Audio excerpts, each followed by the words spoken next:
오늘 추수감사절을 맞이해서 우리가 이렇게 감사의 고백으로 또 서로 격려하고 또 서로에게 또 은혜를 함께 나누는 시간을 가질 수 있어서 참으로 고맙고 감사하고 행복합니다. 여러분과 제가 이 신제주 강영교회에서 처음으로 맞이하는 추수감사절이고 또 오늘 첫 성찬식을 거행했습니다. 자, 우리가 이렇게 함께 하나님께 경배하고 또 하나님의 은혜를 나눌 수 있다는 것이 너무나 감사하고 고마운 일입니다. 그런데 여러분, 방금 전에 우리 김일성 목사님과 오늘의 말씀을 읽으셨잖아요.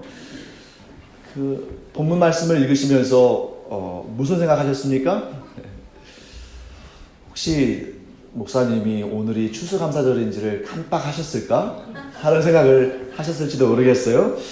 왜냐하면 추수감사절 하면 넉넉함, 또 뭐 부유함, 풍성함 이런 내용을 담고 있는 본문으로 설교를 하셔야 할 것 같은데 왜 하필이면 이 추수감사절 이 주일날 가난에 대한 말씀을 하시려고 하실까 하는 그런 생각을 가지실 수도 있으실 것 같습니다.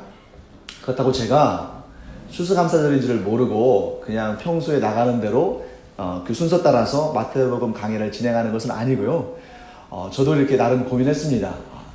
추수감사절의 의미를 담고 있는 본문을 택해서 이 마태복음 강해는 잠깐 한 주 쉬고 추수감사절에 해당하는 말씀을 전할까라고 생각하다가 오늘 이 본문을 제가 묵상하면서 이 말씀이야말로 진정한 감사의 의미를 새겨볼 수 있는 참 귀한 말씀이겠구나 싶어서 이 말씀을 전하고자 합니다. 그래서 오늘부터 앞으로 8주 동안 예수님의 그 말씀들 가운데 예수님의 그 설교들이 다 소중하고 다 아름답습니다만 그 중에서도 꽃이라고 할 수 있는 산상수 그리고 그 가운데서도 가장 찬란하게 빛나는 팔복에 대해서 여러분과 제가 말씀을 나누도록 하겠습니다. 자, 오늘까지 여러분 10주 동안 오늘이 10번째 시간인데요. 10주 동안 우리가 예수님의 말씀과 예수님의 행적을 마태복음을 통해서 지금 살펴보고 있습니다. 지난 10주 동안 우리가 마태복음의 말씀을 공부하면서 제가 일관되게 강조한 주제가 있습니다. 그 주제는 뭐냐면 천국입니다. 예수님께서 천국 복음을 이 땅에 선포하시기 위해서 오셨고 또 예수님께서 처음으로 선포하신 메시지가 뭐였습니까? 회개하라, 천국이 가까이 왔느니라 라는 말씀입니다. 그리고 지난주에 우리 살펴봤죠. 예수님께서 천국을 확장하시기 위해서 예수님의 그 제자들을 부르시면서 너희들을 사람을 낚는 어부가 되게 하겠다. 자, 그렇게 해서 낚아진 사람들은 어떤 사람들이에요? 천국 백성들이 되는 것이죠. 그리고 오늘 예수님은 드디어 어떤 말씀을 하시냐면 누가 천국을 소유하기에 합당한 사람인가? 누가 과연 천국을 경험할 수 있는가? 하는 것을 이제 말씀하시기 시작하신 것입니다. 자, 예수님께서 우리에게 주신 말씀을 우리가 꼼꼼하게 살펴봐야죠. 한자라도 틀리게 우리가 보면 안 됩니다. 자, 3절 말씀에 예수님께서 심령이 가난한 자는 복이 있을 것이니 천국이 그들의 것이 될 것이다 라고 말씀하셨습니까? 아니죠. 자, 우리 3절 말씀을 한번 읽어보겠습니다. 시작. 심령이 가난한 자는 복이 있나니 천국이 그들의 것이며. 자, 이 말씀은 지금 현재형으로 되어 있다는 것이죠. 그래서 예수님께서 우리에게 말씀하신 그 내용은 뭐냐면 우리가 심령이 가난한 삶을 살면 먼 미래에 혹은 우리가 죽은 다음에 그때가 되어서 천국을 경험하게 될 것이 아니라 우리가 심령이 가난한 삶을 살면 이 땅에서 바로 지금 이 순간 천국을 경험한다고 말씀하시는 것입니다. 여러분, 우리는 죽은 다음에 천국 가고 그것이 전부인 삶이 아니라 살아있는 이 순간, 이 세상에 존재하는 이 순간에서부터 천국을 경험할 사람들로, 천국을 소유할 사람들로 부르심을 받은 것입니다. 그렇기 때문에 오늘 이 본문 가운데 등장하는 팔복 중에 첫 번째 덕목, 심령이 가난한 삶은 우리로 하여금 이 세상을 살아가면서도 천국을 경험하고 천국을 소유하는 그 출발점이자 출입문이 된다는 사실을 우리는 꼭 기억해야 됩니다. 자, 그렇다면 심령이 가난하다. 여기에서 여러분, 심령이 가난한 삶은 무엇을 의미하는 것인가? 우리가 먼저 살펴볼 필요가 있습니다. 여러분, 이 심령이 가난하다라고 말할 때 이 가난함의 주체가 심령이라는 사실에 우리는 주목해 봐야 됩니다. 이 심령으로 번역된, 우리말로 심령으로 번역된 이 헬라어 성경 원어의 단어는 푸뉴마라는 단어예요. 푸뉴마. 이 푸뉴마라는 단어는 삼중적인 의미를 가지고 있습니다. 세 가지 의미를 가지고 있다는 것이죠. 첫째, 이 단어, 푸뉴마라는 단어가 하나님과 관련되어 사용될 때는 하나님의 영, 성령이라는 의미로 사용이 됩니다. 그런데 이 푸뉴마라는 단어가 사람과 관련되어 사용될 때는 영혼, 영, 이런 의미를 갖게 됩니다. 마지막으로 이 푸뉴마라는 단어가 이 자연계와 관련돼서 사용될 때는 바람을 의미하는 것입니다. 그렇다면 여러분, 지금 심령이 가난한 자는 복이 있나니 라고 말씀하셨으니까 이 푸뉴마라는 단어가 누구와 관련이 있는 거예요? 사람과 관련이 있죠. 그래서 이 말씀은 영혼이 가난한 자는 복이 있나니 천국이 저들의 것이다 라고 말씀하시는 것입니다. 그렇다면 여기에서 우리가 한 가지는 분명히 알겠죠. 푸뉴마라는 단어가 우리를 향해서 쓰임 받았기 때문에 이 말씀이 물질적인 가난, 경제적인 가난과는 큰 관계가 없다는 것을 우리는 알게 됩니다. 물론 넓게 본다면 심령의 가난함에 이러한 물질적인 가난이나 경제적인 가난이 영향을 미칠 수는 있겠습니다만 직접적으로 그것을 지시하시는 말씀은 아니라는 것이죠.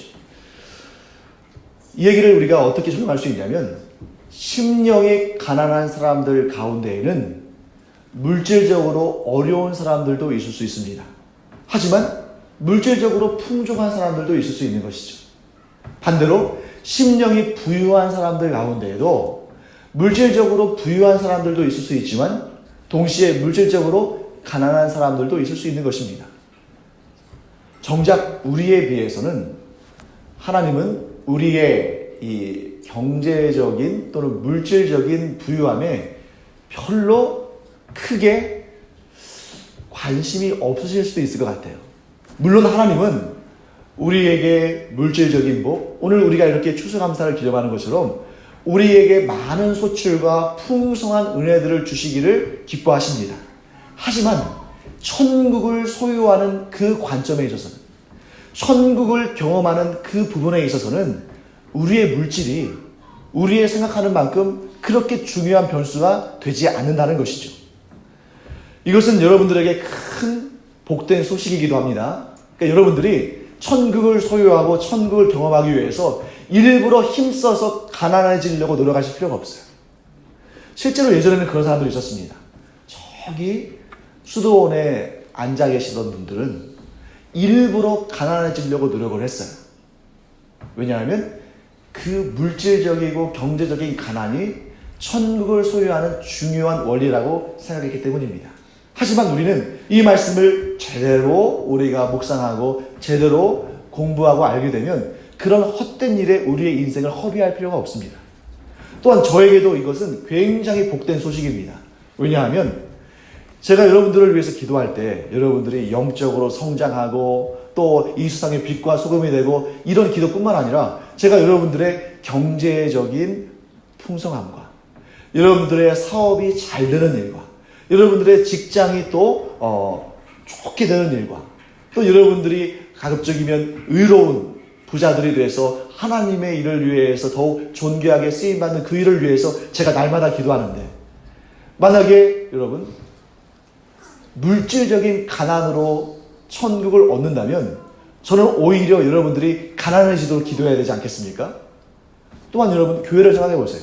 오늘 우리가 이제 광고에 나온 것처럼 이 추수감사 절기연금을 가난한 이들을 위해서 구제로 사용할 텐데 그러면 여러분 가난해야만 천국을 소유한다면 교회가 하는 일들 가운데 가장 못된 일이 구제하는 일 아니겠습니까? 어떻게 해서든지 간에 가난하게 해가지고 천국을 소유하게 해야 되는데 그들을 돕는다는 것은 오히려 천국을 소유하지 못하도록 막는 일이잖아요. 그래서 여러분, 천국을 소유하고 천국을 경험하는 일은 물질적인 가난과는 사실 큰 관계가 없다 하는 것을 우리가 알아야 됩니다. 그런데 여러분, 이제 성경을 간혹 자세히 꼼꼼히 읽으시는 분들은 저에게 이렇게 말씀하실 수도 있을 것 같아요. 목사님, 그런데 누가복음 6장 20절을 보면 지금 이 산상수훈의 이 팔복과 비슷한 내용을 다루고 있는 누가복음 6장 20절을 보면 거기에는 예수님께서 너희 가난한 자는 복이 있나니 하나님의 나라가 너희의 것이며 라고 말씀하셨습니다. 그럼 여러분, 목사님, 그러면 여기에서 너희 가난한 사람이 복이 있고 하나님의 나라가 너희 것이라고 하셨는데 그것은 어떻게 된 말씀입니까? 여러분, 분명히 우리가 알 부분은 거기에서 예수님께서 가난한 사람들이라고 하셨지 결코 물질적으로나 경제적으로 어려운 형편에 있다고 말씀하지는 않으셨어요. 그러니까 예수님께서 명시적으로 어떤 가난인지는 말씀하지 않으셨지만 그러나 이 앞뒤에 그 누가복음 6장의 그 앞뒤의 문맥들을 자세히 살펴보면 그것은 분명히 물질적인 가난을 뜻하시는 것이 아니라는 사실을 우리가 알 수 있습니다. 그래서 여러분과 제가 지금 이 시간 정말 가장 중요하게 해야 될 작업은 이 심령이 가난하다는 것. 이것이 과연 무슨 뜻인가 하는 것을 알아야 됩니다. 여러분, 추수감사절을 오늘 맞이했습니다. 이 추수감사절을 맞이하면서 우리는 이런 생각할 수 있겠죠. 추수감사절이라는 것이 과거에 농경시대, 농경문화가 발달하던 그 시대에나 좀 의미가 있었을까? 오늘날처럼 이렇게 산업이 발달하고 월급을 받고 또 그때그때 수입이 있는, 그러니까 1년 동안 기다렸다가 추수하는 것이 아니라 그때그때 수입이 있는 이 시대에 과연 의미가 있을까? 이 현대화되고 산업화된 이 시대에도 과연 절기를, 이 추수감사 절기를 지켜야 되는가? 라고 생각하시는 분이 계실지도 모르겠습니다. 마치 과거의 유산처럼. 근데 여러분, 하나님께서 우리에게 절기를 주시고 지키라고 하실 때에는 또 이 교회 공동체가 절기를 지키는 데에는 그럴 만한 이유가 있고 또 반드시 지켜야 할 그러한 책임도 있는 것입니다. 여러분, 무엇인가를 기념한다는 것은 어떤 특정한 세계관을 소유하고 그것을 유지하고 지키며 산다는 것을 의미합니다. 우리 방금 전에 성찬에 참여했습니다. 우리가 왜 성찬에 참여합니까? 여러분과 제가 예수 그리스도를 구주로 영접하고 믿고 산다면 자, 우리가 예수 그리스도를 구주로 영접하고 믿고 산다면 사실 성찬식을 하지 않아도 우리가 얻은 구원에는 전혀 지장이 없습니다. 그럼에도 불구하고 우리가 성찬식을 참여하고 성찬식을 우리가 지키는 이유는 바로 우리가 하나님의 은혜 가운데 살고 예수 그리스도의 그 십자가의 죽으심과 부활의 은혜 가운데 머문다는 것을 계속적으로 우리가 고백하고 그 사실을 잊지 않고 또 우리의 후손들에게도 그 믿음의 유산을 남겨주기 위해서 이러한 절기나 예식에 참여하는 것입니다. 그럼 여러분들과 저는 이 추수감사절을 맞이해서 스스로에게 이렇게 물어봐야 됩니다. 너의 세계관이 무엇이냐? 너의 인생의 지침이 무엇이냐? 그러면서 특별히 오늘 이 추수감사절을 맞이해서 우리는 우리에게 이렇게 질문해 봐야 됩니다. 나는 내가 얻고 내가 누리는 이 모든 것이 누구로부터 혹은 어디로부터 온 것이라고 생각하는가? 여러분, 이런 생각을 우리가 잘 하지 않을 때가 있어요. 그런데 우리는 반드시 우리에게 물어봐야 됩니다. 내가 지금 소유하고 내가 지금 누리는 이 모든 것이 과연 누구로부터 혹은 어디로부터 온 것인가? 또한 우리는 이렇게 또 질문해야 됩니다. 나는 내 삶을 둘러싸고 있는 모든 것에 대해서 과연 감사하고 있는가? 감사한다면 누구를 향해서 감사하고 있는가? 여러분, 우리가 살아갈 때 이런 근원적인 질문을 하지 않으면 굉장히 위험해집니다. 왜냐하면 우리가 이런 매너리즘에 빠져서 이런 늘 하는 것에 대해서 그냥 그러려니 하고 지나가다 보면 악한 사탄이 우리 안에 파고 들어와서 우리의 주인의 자리에서 하나님을 내려놓고 그 자리에 무엇인가 다른 것을 올려놓는 그런 시험을 한다는 것입니다. 여러분, 제가 아까도 말씀드렸습니다만 이 추수감사절을 맞이해서 추수감사절에 어울릴 만한 그런 본문을 찾지 않고 오늘 이 본문을 가지고 설교하는 이유는 바로 여기에 있습니다. 그것은 심령의 가난함과 또 진정한 감사 사이에는 아주 깊은 연관관계가 있다는 것입니다. 심령의 가난함 그리고 진정한 감사, 이 두 가지는 하나의 뿌리에서 출발합니다. 그 하나의 뿌리가 뭐냐면 바로 참 지식입니다. 즉 참 지식을 가지고 있어야 우리가 진정한 천국 백성이 될 수 있고 또 참 지식을 가지고 있어야만 우리가 심령이 가난해질 수 있고 또 우리가 참 지식을 가져야만 진정한 감사를 할 수 있다는 것이죠. 반대로 참 지식을 가지고 있지 못하면 심령이 가난해질 수도 없고 참 지식을 가지고 있지 않으면 진정한 감사도 이루어지지 않는 것입니다. 그렇다면 여러분, 그 참 지식은 무엇일까? 제가 세 가지로 여러분들에게 소개해 드리겠습니다. 참 지식, 곧 우리로 하여금 심령이 가난해지게 하고 우리로 하여금 진정한 감사를 드릴 수 있게 하는 이 참 지식은 뭐냐면 첫째, 나 자신을 정확히 아는 것입니다. 그리고 둘째, 하나님에 대해서 정확히 아는 것입니다. 그리고 세 번째, 하나님께서 나를 위해서 행하신 일을 정확히 아는 것입니다. 우리가 내 자신을 정확히 알고 그리고 하나님에 대해서 정확히 알고 또한 하나님께서 나를 위해서 행하신 일을 정확히 안다면 우리의 심령은 가난해질 수밖에 없고 또 우리 안에서는 진정한 감사가 흘러 넘칠 수밖에 없다는 것이죠. 자, 여러분들이 알고 계시는 여러분 자신은 어떤 존재입니까? 성경은 이렇게 말씀하십니다. 우리는 모두 우리 스스로는 일어설 수 없는 존재들이라고 말씀하십니다. 우리 안에 죄가 있고 우리는 본질적으로 연약한 존재들이기 때문에 우리 스스로는 감히 홀로 설 수가 없습니다. 어떤 이는 저에게 이렇게 반문할지 모르겠습니다. 정말 그럴까요?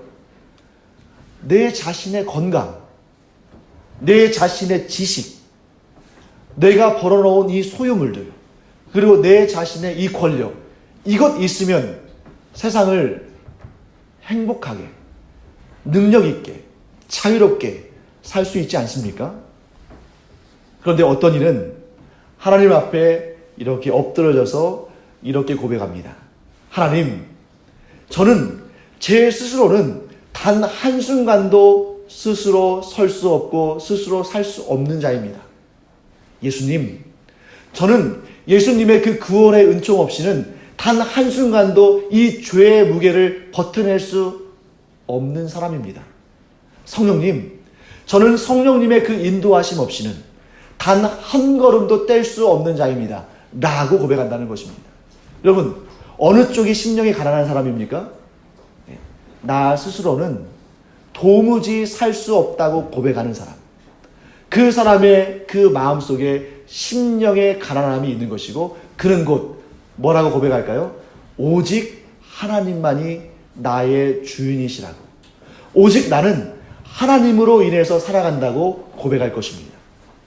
이렇게 참 지식, 내가 어떠한 존재인지를 정확히 알고 하나님이 어떤 분이신지를 정확히 알고 하나님께서 내게 이루신 일이 무엇인지를 정확히 알면 사람은 반드시 참 지식을 가지고 이렇게 반응하게 되어 있습니다. 첫째, 어떤 상황과 환경 가운데서도 오직 하나님만 바라봅니다. 그리고 오직 하나님께만 구합니다. 그리고 둘째, 자신의 공로를 부인하고 모든 것이 하나님께로부터 왔음을 고백함으로 감사하고 기뻐합니다. 여러분, 설령 자신이 열심히 노력해서 풍성한 열매를 맺은 것처럼 보이고, 또 다른 사람들에게서 또 도움도 받았고, 또 학문이나 도구나 기술이나 기계들에게 도움을 받기도 합니다. 그리고 여러분, 우리가 또 어떤 때는 어떤 사람들이 우리를 돕는 그 손길을 보면서 하나님보다 그 사람에게 집중하기도 합니다. 하지만 여러분, 우리는 이 모든 상황 가운데서 참으로 온전히 이 모든 도움과 은혜가 하나님께로부터 왔음을 고백하고 감사해야 됩니다. 그래서 여러분, 심령이 가난한 사람은 그 삶이 달라요. 어떻게 다르냐면, 내가 무엇인가 물질을 통해서 도움을 받고, 사람을 통해서 도움을 받고, 어떤 기술이나 학문을 통해서 도움을 받았어도 그 심령이 오직 하나님만을 향하는 사람은 이 모든 것들을 우상으로 섬기지 않습니다. 이 모든 것들이 어디로부터? 하나님께로부터 왔음을 고백하기 때문에 이 모든 것들은 도구고 그냥 나에게 유익한 것이긴 하지만 나의 주인은 아닌 것이에요. 나의 신도 아닙니다. 이처럼 여러분, 심령이 가난해서 오직 하나님만 바라보고 오직 하나님께 구하고, 또 내 주변에 있는 모든 것들, 내가 소유하고 내가 누리는 모든 것들이 하나님께로부터 왔다는 것을 고백하는 이 사람이야말로 심령이 가난한 사람이고, 그 사람의 심령이 가난하면 가난할수록 감사의 깊이와 넓이는 더 커지는 것입니다. 그래서 심령의 가난함의 정도는 감사의 강도와 비례한다라고 우리는 볼 수 있습니다. 여러분과 제가 이 추수감사절을 맞이해서 우리 자신을 솔직히 한번 점검해 볼 필요가 있습니다. 지금 이 시점, 과거나 미래가 아니라 바로 이 시점에 내 마음을 가득 채우고 있는 것은 과연 무엇인가? 여러분들의 마음을 가득 채우고 있는 것이 무엇인가 하는 그런 생각을 여러분들이 하시면 그것이 여러분들의 삶의 주인이라고 말해도 그렇게 틀린 말은 아닐 것입니다. 어떤 사람은 돈을 의지하며 삽니다. 그래서 이 돈이 없으면 아무것도 못할 것 같다는 생각을 하게 됩니다. 또 어떤 이들은 가족을 주인 삼고 삽니다. 그래서 내 남편이나 내 아내나 내 부모나 내 자녀가 없으면 못 살 것 같은 거예요. 또 어떤 이는 권력을 주인 삼고 삽니다. 그래서 심지어 가족들을 희생하면서까지, 또 내 삶의 기쁨과 감사와 예배드리는 것을 희생하면서까지 어떻게 하고자 하는 거예요? 권력을 얻고자 합니다. 겉으로는 안 그런 척하죠. 그러면서 속으로는 그 모든 것들을 주인 삼고 살아가는 것입니다.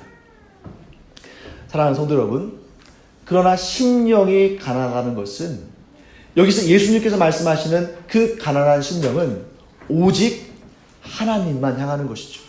오직 하나님만을 구하는 것입니다. 이 삶은 굉장히 큰 차이를 나타냅니다. 여러분, 하나님 외에 다른 것이 우리 마음을 가득 채워놓고 하나님 아닌 다른 것을 우리가 주인 삼으면 하나님 외에 모든 것이 우리의 삶에 악이 되고 독이 되고 문제가 됩니다. 자꾸 그것을 붙들면 붙들수록 하나님으로부터 멀어지고, 자꾸 그것을 향하면 향할수록 우리의 마음은 하나님이 아닌 다른 것을 주인 삼을 수밖에 없다는 것이죠. 반면에 하나님께서 여전히 우리의 마음 가운데 주인이 되시고, 여전히 내가 하나님을 향해서 갈급한 심령을 갖는다면 모든 것들이 복이 됩니다. 모든 것들이 유익함이 됩니다. 모든 것들이 감사의 제목이 됩니다. 제가 일일이 한 분 한 분 묻지 않아도 여러분들 스스로가 증인이실 거예요. 여러분이 만일 하나님 외에 다른 것을 주인 삼고 살면 감사가 넘칩니까? 여러분들이 뭔가 지금 이것을 갖기를 너무 간절히 원하고, 이 자리에 오르기를 정말 갈급하게 여기고, 또 이것을 성취하기 위해서 너무 애타한다면 그 순간 여러분들의 마음에서 감사가 나옵니까? 그렇지 않다는 거예요. 하지만 여러분, 하나님을 우리가 유일한 주인으로 모시고 살면 아주 작은 것 하나를 얻는다 할지라도 하나님께 감사의 고백을 하게 됩니다. 이것이 바로 하나님을 주인 삼는 삶과 하나님을 주인 삼지 않은 삶의 결정적인 차이라는 것이죠. 여러분, 한때 불교에서부터 출발해가지고 전국적으로 무소유라는 것이 붐을 일으킨 적이 있어요. 들어본 적 있으시죠? 그래서 책도 많이 나왔고 또 TV에서도 많이 나오고 또 그런 무소유의 삶에 대해서 많은 사람들이 이렇게 언급하고 책도 읽고 했습니다. 그 무소유를 주장하는 사람들이 주장하는 그 핵심적인 내용은 뭐냐면 생명 유지에 필요한 것 정도 빼놓고는 그 어떤 것도 아무것도 소유하지 않을 때 비로소 자유를 얻는다고 말합니다. 사람들이 무엇인가를 자꾸 소유하려고 하고 또 사람들이 이 물질에 이 세상이 존재하는 것들을 자꾸 집착하기 때문에 마음의 평화가 깨지고 자유를 상실한다고 주장합니다. 그런데 저는 그 무소유라는 주장에 대해서 이런 의문이 들었습니다. 도대체 왜 무엇인가를 소유하는 일이 자유를 잃어버리는 일이 될까? 왜 무엇인가를 소유하는 일이 마음의 평화를 깨트리는 일이 될까? 소유하고도 자유를 누리고 소유하고도 평안을 누리면 좋지 않을까? 이런 생각을 해봤습니다. 여러분, 한번 바꿔서 한번 생각해 보세요. 우리가 소유한 것들, 우리가 누리는 것들, 그런 것들이 도대체 뭐라고? 그것이 뭐라고 우리의 마음속에 있는 평안을 깨트리고 우리의 자유를 빼앗아 간다는 말입니까? 그럼 우리가 어떻게 창조된 존재들입니까? 우리는 하나님에 의해서 하나님의 대리 통치자로 이 땅에 있는 모든 피조물들을 다스리고 잘되게 하도록 지으심을 받은 존재입니다. 그게 우리의 본질이에요. 그런데 모든 물질들을 다스리고 모든 물질들을 잘 되도록 이렇게 통치하도록 지으심을 받고 부르심을 받은 우리가 그 물질들에 의해서 반대로 우리의 평안을 빼앗기고 우리의 자유를 빼앗긴다면 이건 뭐가 잘못됐어도 한참 잘못되지 않았습니까? 왜 이런 일이 발생했습니까? 참 지식을 잃어버렸기 때문이에요. 참 지식 뭐였습니까? 나는 어떤 존재인가? 하나님은 어떤 분이신가? 하나님께서 나를 위해서 행하신 일들이 무엇인가? 이것을 정확히 안다면 그 아무리 값비싸고 아무리 존귀한 것들도 우리의 마음을 하나님께로부터 빼앗을 수 없습니다. 아무리 내가 원하는 일이라 할지라도 아무리 내가 갈급한 일이라 할지라도 설령 그것이 없다 할지라도 우리는 별 문제 없습니다. 왜요? 하나님께서 우리에게 가장 좋은 것을 주시는 분이심을 믿기 때문에 내가 원하는 가장 좋은 것과 하나님이 원하시는 가장 좋은 것은 다를 수 있어요. 그럼 여러분들이 하나님과 대적하여 승리하겠습니까? 우리는 단지 지금 1분 1초 앞에 어떤 일이 이루어질지도 모르기 때문에 내가 아무리 지금 현재 너무나 갖고 싶고 너무나 간절히 원한다 할지라도 그것은 우리에게 독이 될 수 있어요. 그것이 우리에게 복이 되지 않을 수 있습니다. 하지만 하나님은 우리가 가장 싫어하는 그것조차도 우리가 가장 원치 않는 그것조차도 우리가 가장 두려워하는 것조차도 얼마든지 우리에게 가장 좋은 것이 되게 하실 수 있다는 것이죠. 우리가 이런 하나님을 신뢰한다면 우리가 소유한 물질들, 우리가 누리는 것들 때문에 마음의 평안을, 마음의 자유를 잃을 필요가 없는 것입니다. 자, 여러분, 우리가 한번 이런 예를 한번 제가 들어보겠습니다. 어느 날 문 앞에 나가보니까 상자가 하나 놓여 있습니다. 그런데 그 상자를 한번 열어봤어요. 그런데 그 속에는 내가 정말 너무 갖고 싶었는데 너무 비싸고 너무 과해서 사지 못했던 그런 명품 구두가 들어있는 겁니다. 그것을 받는 순간 정말 깜짝 놀라면서 기뻤겠죠? 그 순간은 행복했을 겁니다. 그런데 거기까지입니다. 그 다음부터 어떤 마음이 들기 시작하냐면 이걸 누가 보냈을까? 이 귀한 것을 누가 보냈을까?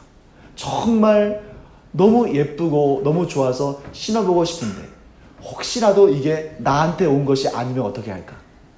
그래서 이 값을 내가 물어줘야 한다거나 혹여나 또 정치를 하시는 분들은 그게 올무가 돼가지고 정치 인생에 아주 막대한 타격을 입을 수도 있는 거 아닙니까? 그래가지고 막 마음이 신나네요. 신어보고 싶은데 신으면 큰일 날 것 같고. 그러니까 그 순간 지금 어떻게 되는 것입니까? 감사하는 마음은커녕 오히려 마음이 불편해지고 또 오히려 막 신고는 싶은데 신지 못하는 현실 가운데 정말 이렇게 마음의 갈등이 생깁니다. 이미 그는 그 구두에 사로잡힌 노예가 된 것입니다. 그런데 이렇게 막 뒤져보다가 갑자기 거기에서 뭐가 톡 떨어지는 거예요. 어떤 카드가 있는 것입니다. 그 카드 속에 정말 사랑하는 사람이, 정말 나를 좋아하는 사람이, 나도 그를 좋아하는 사람이 나에게 선물을 보낸 것이라는 그러한 내용이 거기에 써 있습니다. 그러면 지금까지의 그 고통, 지금까지의 그 갈등은 사라지고 너무 즐겁고 감사하죠. 그리고 더군다나 나를 사랑하는 사람이, 내가 좋아하는 사람이 보낸 선물이라면 그 마음이 얼마나 더 기쁘겠습니까? 우리가 누리는 것, 우리 앞에 펼쳐져 있는 것, 우리가 소유하는 것들이 누구로부터 온 것인지를 우리가 명확히 안다면 그때부터 감사가 이루어지는 것입니다. 그런데 여러분과 제가 지금 월급을 받기도 하고 또 어떤 프로젝트를 해가지고 또 거기에 또 돈을 얻기도 하고 여러 가지 그런 소유들이 생기는데 왜 우리 안에 불평이 생길까요? 왜 우리 안에 원망이 생길까요? 왜 그것을 소유하고도 낙심이 될까요? 그것이 하나님께로부터 왔다는 것을 잘 모르기 때문이에요. 또 그것이 하나님으로부터 왔다 할지라도, 그것을 인정한다 할지라도 그것이 나에게 주시는 하나님의 복이라는 것을 인정하지 않기 때문입니다. 사랑하는 성도 여러분, 우리가 이 추수감사절을 맞이해서 우리가 소유하고 있는 것들, 우리가 누리고 있는 이 모든 것들을 마음껏 즐거워하고 마음껏 감사할 수 있는 것은 이 모든 것이 하나님께로부터 왔음을, 이 모든 것들이 하나님께로부터 왔을 뿐만 아니라 하나님께서 주시는 가장 좋은 것임을 우리가 고백하기 때문에, 우리가 알기 때문에 우리는 진정한 감사를 하나님께 드릴 수 있는 것입니다. 이 참지식을 가지고 있는 사람이라면 더욱 하나님의 은혜를 사모하고 더욱 하나님의 그 능력을 갈급하고 더욱 하나님께 우리 마음을 내어드리게 됩니다. 사랑하는 성도 여러분, 여러분과 제가 심령이 가난하기를 축복합니다. 그 심령의 가난함은 물질이 많고 적음과는 큰 관련이 없습니다. 그것은 오직 어디에 관련이 있습니까? 나를 사랑하시는 하나님을 더 자세히 알아가기를 원하고 나와 함께 하시는 하나님과 더 친밀해지기를 원하고 나에게 가장 좋은 것을 주시는 하나님을 더 의지하기를 원하는 그런 마음으로 하나님 앞에 서는 여러분과 제가 되기를 간절히 축원합니다. 혹 이 가운데 추수감사절이지만 충분한 감사의 마음을 갖지 못하시는 분들이 계실 수도 있을 거예요. 대부분은 내가 목표로 하는 그 목표를, 내가 목적으로 하는 그 목적을 달성하지 못했을 때 아마 충분한 감사로 이 추수감사절기를 지내지 못할 수도 있습니다. 하지만 여러분, 우리 꼭 이런 생각 갖기를 원합니다. 나는 내 삶의 주인이 아닙니다.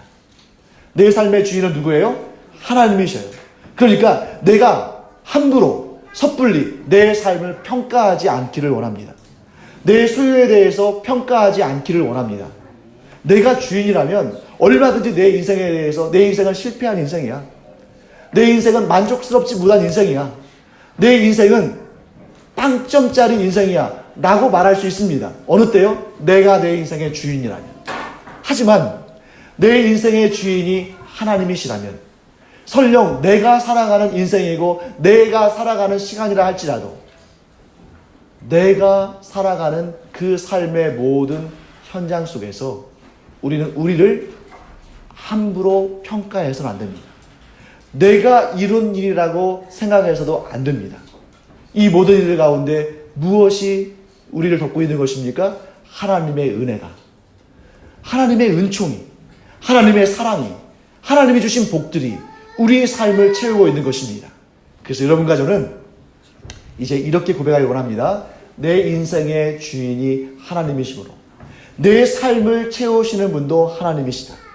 그러므로 내가 함부로 지금의 이 현실에 대해서 판단하고 정죄하고 책망하는 것이 아니라 이 모든 것들을 소중하게 여기겠다. 왜냐하면 내가 볼 때 혹은 세상이 볼 때에도 단점으로 보이는 것들이, 세상의 기준에서 미달돼 보이는 것들이, 또 내가 보기에도 좋지 않아 보이는 것들이라 할지라도 이 모든 것들 하나님께서 내게 은혜로 주신 것들이다. 심지어 여러분들이 가장 싫어하는 여러분들의 모습들이 있잖아요. 여러분들이 가장 극복하고 싶은 여러분들의 그 약점들이 있죠. 그것마저도 하나님은 얼마든지 우리를 온전한 그리스도인이 되게 하시는데 얼마든지 존귀한 도구로 사용하신다 하는 믿음을 가지고 날마다 감사와 기쁨이 차고 넘치는 여러분과 제가 되기를 간절히 축원합니다. 기도하겠습니다. 하나님 감사합니다. 모든 것이 하나님께로부터 왔음을 고백합니다. 하나님은 죄를 제외한 모든 것들을 우리에게 은혜로 주시는 분이신 줄을 믿습니다.